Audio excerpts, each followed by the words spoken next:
Hey Murphy, hey Melissa, welcome to the His and Her Money Hey, you Show. guys. How Hey you guys. doing? We're doing well, but you all are doing well too because you Yes. guys paid off a whole lot of debt. Whole lot of debt. And so we're super glad to have you both on here to talk about your journey to debt freedom. But before we start talking about your story, can you say hello to everyone that is tuned in and let them know what you are all about? Yes, of course. How you guys doing out there? Everyone. We are Murphy and Melissa, of course. We paid off $229,000 in debt in 5 years, and we just want to, love on people and inspire them and make sure that they can understand that it is possible to do what we've done. And it's just awesome to be with obviously Ty and Talat to be on their platform. But we just want to be here and inspire you guys and love on you guys. Yeah, no, we feel blessed and honored to be here and to share our story. And excuse me, today we actually celebrate 9 years of marriage. So it's kind of a special day for us. Yes. But once again, thank you for having us on. Well, happy Happy anniversary. anniversary. I think that's huge. Happy anniversary. So let's talk about that debt. Tell our audience again how much it was. You guys paid it off in 5 years. It was over 200,000. But what type of debt was it? Of course. So the total was 229,000 total. Mhm. It was all consumer debt, all student loan debt. About 125,000 of it was student loan debt, and then the other part of that was consumer debt, lines of credits, loans, car loans, medical, IRS, you name it, we had it. everything. It was normal debt. Yeah, so we don't have a mortgage yet, so it wasn't anything to do with our mortgage payment. All right, so $229,000 of debt, none of which is a house, means that y'all was cool with debt for a little while. You all were looking for more debt to find, like, what other kind of debt can we get? And something changed along the way. What was that? Because you all went from getting various types of debt, just making the payments, living life, like you said, normalized debt. But something happened. You didn't want to do that no more. And you all made the decision before you took any type of action. You all made a decision that we need to get out of debt. Talk to us about what impacted you all to want to do something differently than what you were previously doing as far as your debt. That is $1 million question right there for sure. So it started with me. I got to a point in, I guess, my personal life and also our marriage. It was we had a lot of turmoil in our marriage, and financially, emotionally, spiritually. And I remember just one day I was going to see a counselor of mine, and I was in his lobby, and I just was praying to God to kind of understand how did we get ourselves in this situation.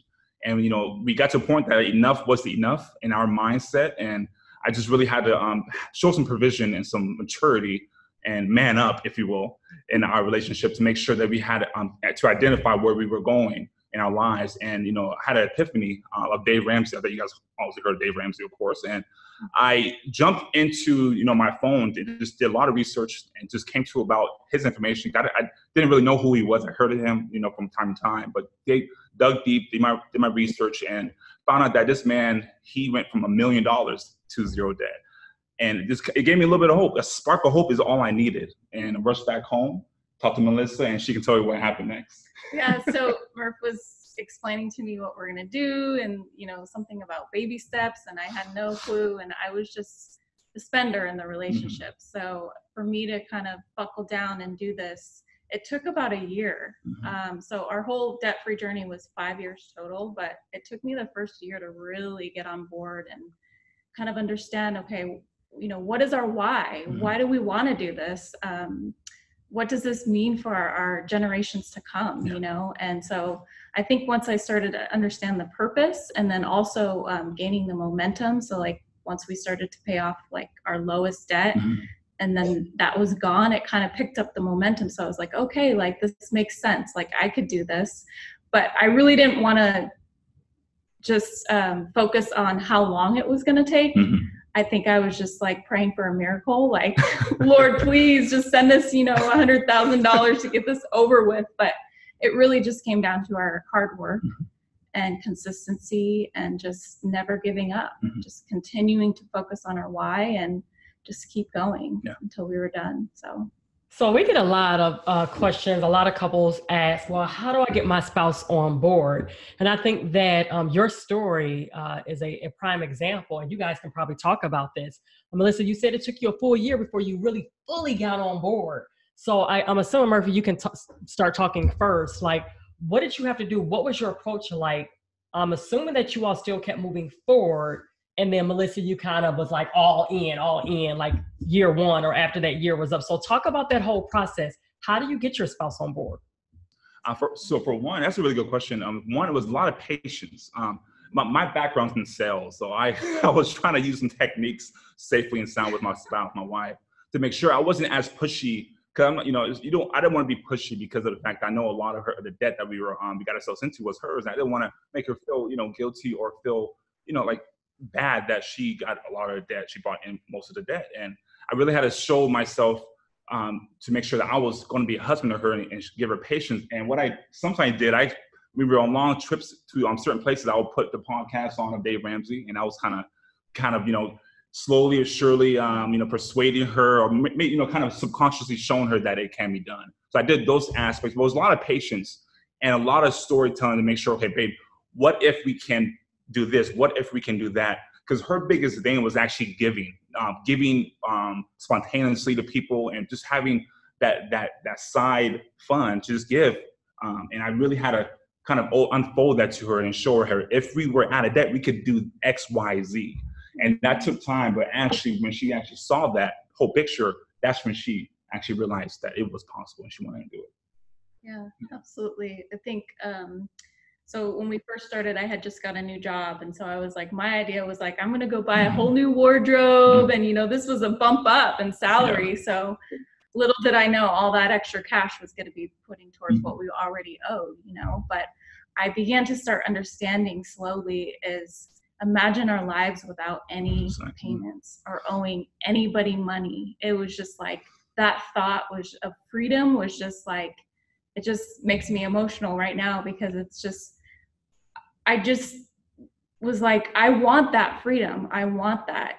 And I just wanted it more than anything. And that's what kind of just continued our journey was, it's just, this is only temporary. Yeah. This too shall pass. We will get through this season and it will be worth it. So exactly. And after that year, you guys, I created a monster. She went heavy on everything. And I was so exhilarated that she jumped on board. So what do you think was the hardest part, either for both of you all, because this was a big undertaking. Some people say they need to get out of debt and they pull their numbers and it's 50,000.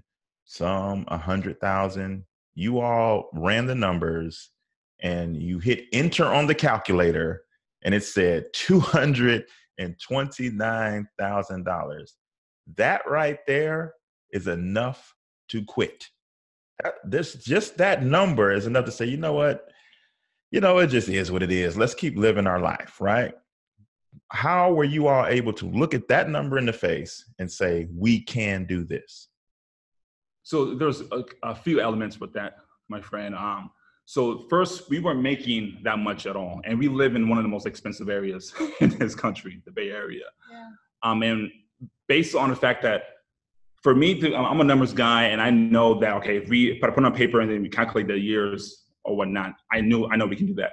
The hardest thing was actually putting that dollar amount as much as what we were making that first year and seeing the debt, the ratios, and that was the hardest thing at first for me. And then the second element was we wrote down the total debt that we thought we owed at that time. I say that for a reason. I think maybe 2 to 3 years down the road, we actually recalculated it because something was off, and we actually found out that we owed an extra 40 to 50,000 more than what we thought we had. So that was a second element that made it a lot more rigorous and hard. So.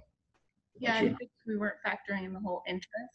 So, compounding I was interest. The queen of putting my student loans in forbearance, and little did I know that. Well, we found out later that we had to pay back all that interest that was accumulating for those years that I had my loans in forbearance. Yeah, and to answer the question on what got us over that hump was the why again, because we both grew up in I guess some family environments that they didn't, we weren't really financially sound in regards to how to deal with money. And, you know, I grew up in welfare, just be honest. So I've got to be transparent on here and really give people hope. And she, you know, so for her, she didn't have that really financial, you know, that financial strength in her aspect of family too. But I think we wanted to make sure our children, when we do have children, did not experience any of that. We don't want them to even know what that is. Well, in a sense, we do, to make sure they can prevent that from happening. But just make sure we can kind of build a legacy for our own and generation that's coming, as my wife mentioned earlier. So in the beginning, you mentioned that you guys were on some rocky times in your marriage, and a lot of married couples go through that. And you guys were going through therapy and things like that. And then you got a hold of Dave Ramsey, and you guys started to really just put your finances in order. Talk about how much of an effect did it have on your marriage once you both became one in the area of your finances and your money. You guys started chipping away at this debt. How did it improve your marriage? It drastically changed. I mean, I think that finances is connected to so many other areas in your life that once you start having that consistent communication, for us, we did weekly budget meetings. That was really helpful because it was kind of like a time and a place before we got paid to sit down and discuss, like, what are my needs? Like, yeah, we're going through this debt-free journey, and yeah, I know Dave Ramsey says beans and rice, but for me, I didn't want to do that. You know, I still wanted to make sure that we were having our special healthy products or whatever, you know, healthy food. I think that having those consistent communication meetings and really getting on the same page, and then our budgets being like a contract or an agreement between each other, that if we're going to go outside of these categories, then we're going to be in communication. And I think once that was established, that was kind of like the foundation. And then we were able to kind of see other areas of our marriage start to improve. And you know, for us, we're people of faith, and we go to church, and we have a lot of support through our church and our church family. So I think that also was helpful to have that spiritual input as well, and to just continue to grow, and that, like, we're going to make it, you know, that we're not alone. And that, so I think that once we started to just start paying off our debts, then other areas of our marriage started to heal and improve. Yeah, and one I think she kind of mentioned already was the communication aspect. You know, I don't know if you guys noticed, but I like to talk. Never was like this when I was younger, but the communication aspect was great. It really opened up a lot of areas of our marriage and us individually. And most importantly, it allowed us to trust each other more deeply, because we feel like once we got over this huge, you know, insurmountable amount of debt, that we can do anything. And that's how we felt, or at least how I felt, if we did accomplish this tool or this thing that was holding us back. So communication, and also our faith and our physical bodies, believe it or not, we lost a lot of weight during this process, and it really helped us kind of gain perspective on it. Just not the financial hump that we got over. We got over a lot of different things that we never knew was actually there. So it definitely revealed a lot in our marriage that we need to work on. Well, talk about the weight. I think I hear everybody says this term, your health is your wealth. And I think that you guys kind of slipped that in there a little bit, but talk about how it did improve your health. Yeah, so I think the idea of us working out and exercising has always been kind of a passion of ours. We've always kind of enjoyed that. I think through college, Murphy played basketball through college, and I was always active and played different sports. So I think once we started to kind of take a look at our finances and get out of denial, that also like helped us kind of clean up a lot of our nutrition. So, you know, we always loved to exercise, but it just seemed like once we started to focus on more of like our nutrition and our health and getting rest and drinking more water and just kind of all those different aspects of health, we started to see our outward appearance change too, you know, and just seeing how important that is to just take good care of yourself, especially through the debt-free journey. Because, you know, we put in so much overtime, like summer after summer, we saw people taking vacations. So hard to see. We didn't get to, or we chose not to, you know, so it was just, we needed those times where even if we stayed at home, we just had staycations and, you know, went to the gym and worked out, or, you know, went to the park and went walking, or just different activities that were free that we could just take care of our physical bodies as well. So. Policy Genius guarantees the best life insurance price for you and those you love. It's so simple to protect your family today in 5 easy steps. 1. Calculate quotes. 2. Compare companies. 3. Apply online. 4. Receive expert advice. And 5. Rest easy. It really is that simple. Calculate, compare, apply with Policy Genius. For more info, head on over to hisandhermoney.com/Policy Genius. Talk about the customization process that you all went in, because you said that certain things were important, like you wanted to still be able to buy your healthy foods and things like that. But at the same time, you was like, well, we're going to cut out the summer vacation. So talk to us about how you all went back and forth with each other saying, I'm willing to compromise here, but I want to keep that. Because some people are listening and they think that you just have to just go bare bones, like you can't do anything, you can't have a life. So talk to us about how you all found common ground while you all were crafting your plan of debt freedom.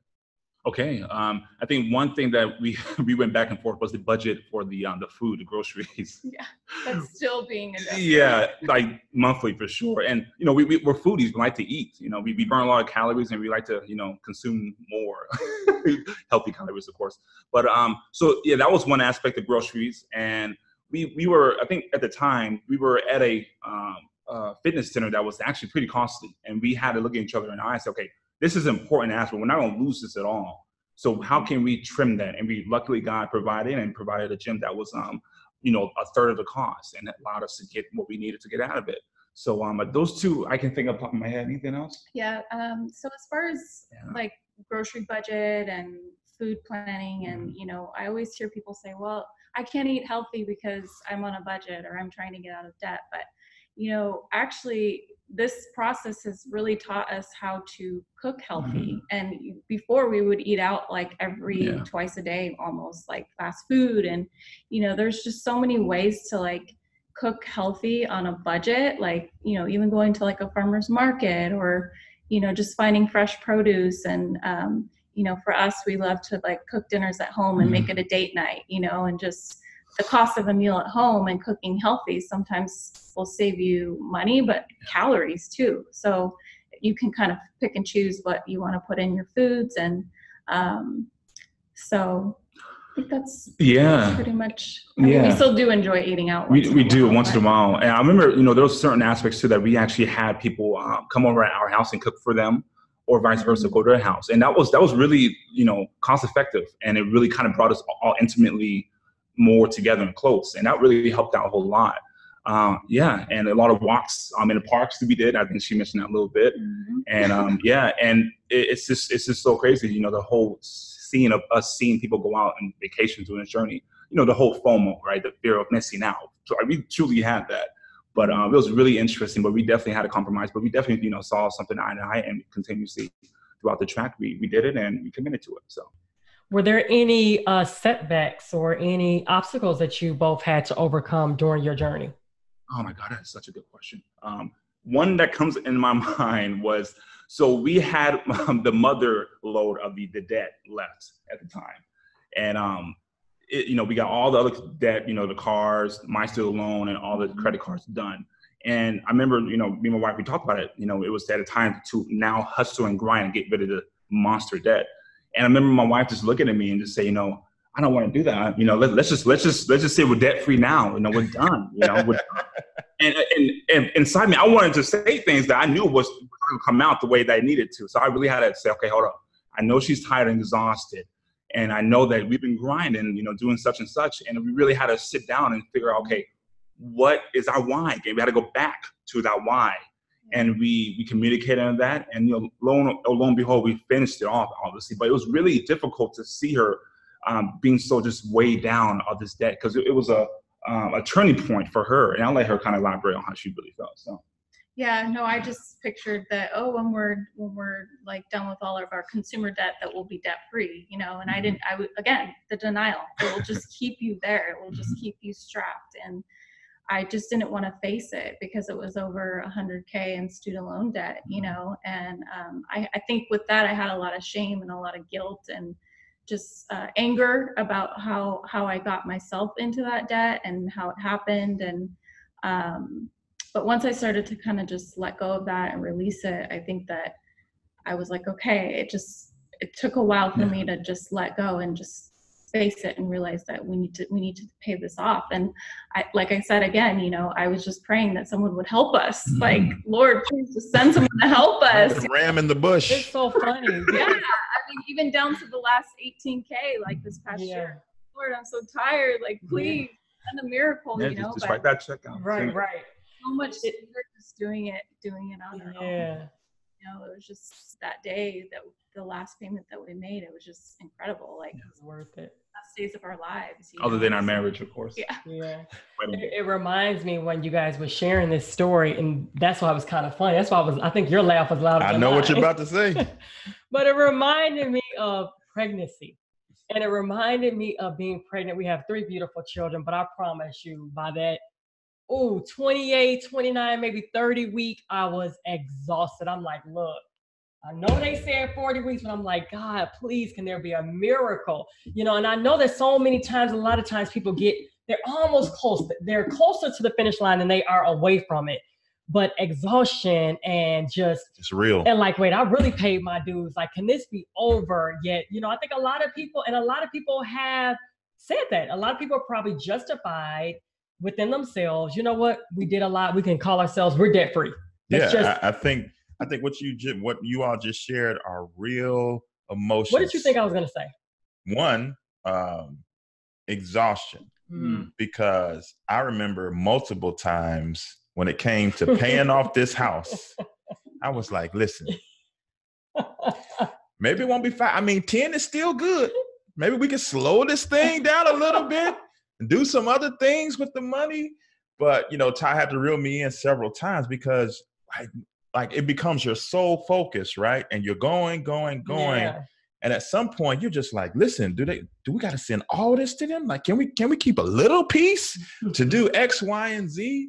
And I know that that's real. And the other strong emotion that you talked about was the guilt and the shame from, man, why did I get myself in this debt? Talk about, because you said, eventually I just got through it, but like help people that are there, that are like feeling guilty about the debt that they're in or feeling burnt out from the journey to debt freedom that they're on. How exactly did you push through? Yeah, no, great question. So I'm the oldest of 5 and actually a pastor's kid. So it was I was the first to go through everything. And I basically, we didn't really have a lot of money growing up. So it was just, I had to figure out a way to pay for college, and I chose to go to a private Christian college, and tuition costs a lot of money. And I was young. I was, 18, 20. And my mind was set on going to that college. But, I don't think the debt and how much I accumulated, because really the college they would just cut me like a check of like $12,000 and, here's your tuition, but then here's your living. And I would just go blow it on like clothes and, different food outings and this and that. But, look, I think that's a lot of where my shame came into, and just realizing how I just was like careless. And, but I mean, if you're there, like, I think that just accepting it and like owning it and taking responsibility, we all make mistakes, and not to hold it against yourself, but just to realize that it can be done and you can pay it back, and that it can be done quickly too. I think that's the thing is with student loan debt, sometimes it's like, well, I'm not going to pay this off for 30 or 40 or 50 years, but it's like, when you really work the plan and you really lock it down and write down the numbers, like you can really do it quickly. Probably a lot quicker than we did. Yeah. And like I said, my wife, she definitely elaborated really well. It can be crippling. It can be, paralyzing. Analysis of what was a paralysis of analysis, right? You think, oh my God, what am I going to do? It's crippling. But the thing is, you got to remember too, that your story does not end here. It starts here, because once you have that paradigm shift of knowing and actually having a plan that you structure it out, you can do it for sure. And I highly suggest anyone out there who's in these situations, have accountability. We push that hard so much on people, and people don't understand. I'm like I said, I played basketball throughout college and everything, and my accountability was not only my teammates, was my coach too. He pushed me to say no, and he yelled at me so much and bothered me. But the thing is, I knew what he was doing. He was sharpening me. If he didn't yell at me, why? How could I improve? And I always got to remember, accountability is huge in any kind of event or life-changing thing or journey you're trying to go through. So that's something I would definitely advise people and inspire people to make sure you need accountability and hang in there. Your story doesn't end here; it only starts. So you all said several prayers during this 5-year journey for supernatural debt cancellation, and God told you no each and every time, right? So unpack what you all actually did to destroy $229,000 in 5 years. Talk about some of the strategy that you employed to get to the finish line. Yeah, for sure. So Dave Ramsey's plan, the baby steps. Just the 7 steps that he implemented, something that saved our lives financially, of course. And we communicated on a monthly basis. We did a budget.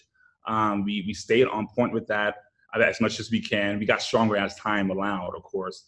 We did not go on vacations during the summertime, and like right now, we didn't do all that. We didn't, and plus we didn't hear the chatter of our family members or the side eyes, if you will, of people looking like we're crazy. Because we didn't really disseminate that much information. We wanted to make sure that we were doing on our own, and we didn't have outside help or support, surprisingly. And it's interesting. I think probably like a few months ago, we were talking, and I'm like, okay, I wish we were on social media when we first was on this journey. But then I thought about today. I'm like, something? I'm glad we didn't, because it would have been kind of this FOMO would have been accentuated. We probably would have been comparing a lot more. It probably would have hindered our progression, of course. But so. Communication, no vacations, sticking to a budget, and really being open and communicated, like I said, with my wife, to make sure that we understood each other's needs, and we established that why, that we posted it on the chart of all our debt to make sure we remembered that. And we had a verse there too, Hebrews 11:12. No discipline is pleasurable at the time, but yields a harvest of righteousness for those who are trained by it. We had that strictly there, and it was always a constant reminder. So that's something that I think. So. Yeah.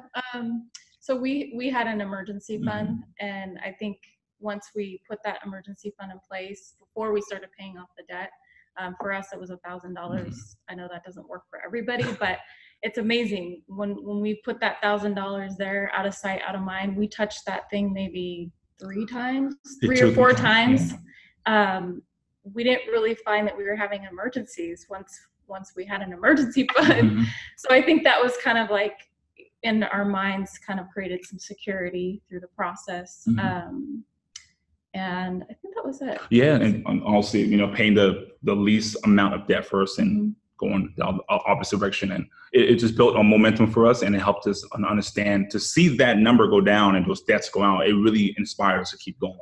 Yeah. So. One other thing I just want to mention really quickly is we didn't have like a 6-figure check come in the mail or anything like that, but we did keep a miracle book. We sure did. So like for us, every little miracle or little check that would come in the mail or refund or commission check, whatever, commission, bonus, we'd write it all down, so those days that we were struggling, like we just look back and be like, I remember sitting on the bed being like, babe, look at this, like we got this check in the mail or we got this refund in the mail, and it was just like, we can keep going, like this is, and it just keep happening. So it was really cool. Yeah. Love that miracle book. So talk about that last day when you guys made that last debt payment. Walk us through your day. A lot of people wonder what that feels like. So describe it for them. Yeah, well, right now you just gave me chills just saying it. I remember the day. It was the butterflies for sure for me. And I just, personally speaking, I just remember how much of a door that was going to be opening in not only our finances, but in our lives. And, I didn't really, focus on, the actual debt itself. It was just the fact that I knew we were accomplishing something so at a magnitude that was just unfathomable. And we finally got there. And just realizing that, wow, our kids are not going to have what we didn't have, or more so, they're going to have more than what we didn't have when we were younger. And it really helped me identify that, wow, this is going to be an incredible day to do something that we both accomplished together. And it was just so exhilarating just to know that, plus us doing it in the backyard of our, Bay Area in San Francisco, that was so so beautiful to be out there and really experience that with my wife. And, through our support on Instagram too, a lot of people were on live and we did it. And it was this incredible day just to know that we were heading in a chapter of our lives that we've never thought we would ever get to. So it was amazing. I mean, adrenaline and just feelings of excitement and emotions. And I think just, so many times we go through life and there's times where I'm like, why am I going through this? Mm-hmm. Like, this is so hard. This journey is so hard. Or why is this happening to me? But in that day, it just really put in perspective of like, we went through all this, Mm-hmm. like the last 5 years, because like, we can help other people get through that, and like, there's things that we go through in our lives that it's really like, this isn't about us. Mm-hmm. Like, this is our journey. But at the end of the day, like, people need help. Like, they need to know that they can do this too, and they can have this freedom too, Exactly. So it was a perfect day. I mean, the weather in San Francisco is never sunny and 75 degrees, and it was just gorgeous that day. So I take it you guys had the laptop outside and made the last payment that way? So we actually have my cell phone. And I was live on Instagram, you guys, if you guys don't know what IG is. And she had her phone making the last payment, and we kind of, did it simultaneously. And it was so cool to see that, it didn't show the zero balance at that time, but just knowing that payment went pending status. Love it. That was incredible. Yeah. So. Absolutely love it. So what's next for you guys? Any other financial goals that you have coming up? What's next? Oh yeah, so we're gonna continue on with the baby steps. Step 3, I don't know, how strictly we're gonna stick to them, but we're definitely building up a 3 to 6 months of emergency fund, and we've been able to kind of make some adjustments in our budget. We're planning for a debt-free trip celebration here coming up in August, which we're really excited about. And then also just talking about like having a giving fund and just doing some of those things that we talked about originally when we had the debt, in addition to we tithe and all of that, but we want to just like have these different funds that we can just have more fluid, exciting times with. So what else? Yeah, no, and I think you said it all. It's just, just making sure that we are going to do what we said and was sought out to do initially. And she spoke on it, the fun of just giving spontaneously. That was something that was on our heart. And we want to, we live out these dreams that we set before paying off debt, and just live abundantly and just give and serve, and also you'll live too. So put yourself back in the mentality of when you were at the starting line 5 years ago, and talk to the person who actually is at the starting line right here, right now. They are thinking about starting their journey to debt freedom, but they're not sure if they can do what you all did. How would you encourage them? I would first say, stop thinking negatively. Believe in yourself. And as I said earlier, saying that this is not the end. Make sure you reach out to someone who can hold you accountable in a safe environment, who loves you abundantly, who loves you unconditionally, and know that you have a vision over your life, that you can do this. It's not impossible, I promise. We live in the most expensive area in this nation, one of them, and we did it. Also, we had each other, but it can be done if someone's single out there. And like I said, accountability is huge, but don't give up on yourself. It's really important to understand that you have all the resources available to you, especially this digital age. Click on YouTube, click on Google, search, reach out. It's easy and important of helping you understand. Easy, when I say easy, not easy paying off debt, but easy to understand that you have these resources accessible to you. Do it. Take a leap of faith. Take a leap of faith. Yeah, I think in the moments, in the long days, it feels like it's gonna never end. But I would say that it goes so quick. Like looking back, it flies by. And the other thing is, just to add on what Murph said, is like resources, like who you surround yourself with is so key.